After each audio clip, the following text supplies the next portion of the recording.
Hindi raw sa media kundi sa korte dapat pag-usapan ang Filipino citizenship ni Senadora Grace Poe ayon sa anak ni Vice President Jejomar Binay. Kaya ba mismo ang Vice Presidente hindi diretsahang masagot ang tanong kung titigil na ang kampo sa pagpukol ng isyu sa Senadora? Saksi si Ivan Mayrina. Emotional talaga tong issue pero hindi. Kailangan sagutin yan kasi hinalal ka ng taong bayan, dapat malaman nilang pagkatao mo.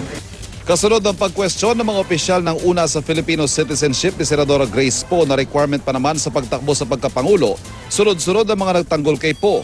May mula sa minority bloc ng Kamara, kaibigang senador, pati nga senador na miyembro ng una at dalawang kasama sa posibleng senatorial lineup ng una sa eleksyon 2016. Kung yan naman ay nakita sa Pilipinas at wala naman akong makitang trace na yan taga-ibang bansa, ano presumption mo doon? Talagang Pilipino yan.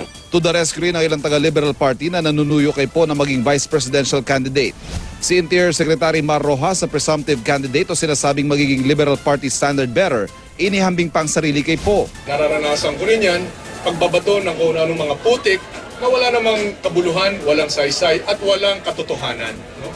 Manatili yung iyong katatagan ng loob na nasa tama ang iyong gawain, ang inyong hangarin at malalagpasan din ito.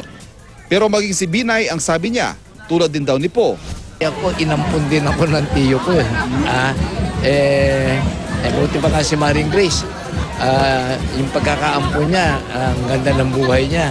Ako, yung pagkakaampun sa akin, ako yung mamalengke, nangunguha ng kanin babaw, yung tutulog sa saig, etc. Pero, hindi si Jojo Binay ang mangkukutsa sa mga naaampun. Bago si Binay, nanawagan ng anak niya si Makati Representative Abigail Binay na itigil ng pagtalakay sa publiko ng citizenship ni Poe at hayaang sa korte ito pag-usapan.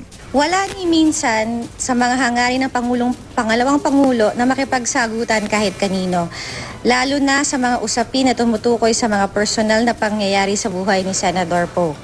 Plano niya nga raw kausapin si Poe, anak ni FPJ, kung kanino nagsilbi si Vice President Jejomar Binay bilang campaign manager noong 2004. Kami po ay may pinagsamahan. May mga bagay na hindi na kailangan idaan sa media bilang mga kaibigan. Alam naman nila yung numero ko.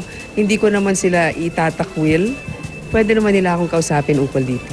Kung tutuusin ang isa sa mga spokesman ni VP Binay ang unang kumwestiyon sa citizenship ni Poe kabilang ang pagiging foundling o kawalan ng tiyak na magulang dahil inabandona.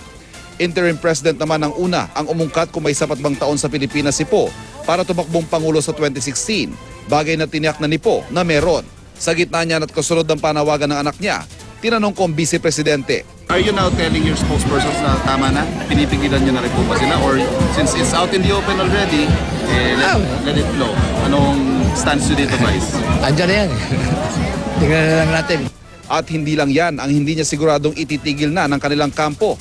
And you will not Nagdaan raise din ako the dyan. residency issue or citizenship issue at any point kung sakali man pong tumuloy siya? Andiyan ako yan. Tingnan na lang natin. Malaking tanong tuloy kung napaaga ang pahayag na ito ni Poe. Salamat din sa kanila na sabi nila ay dapat matapos na itong issue na ito. Ako si Ivan Mayrina, ang inyong saksi.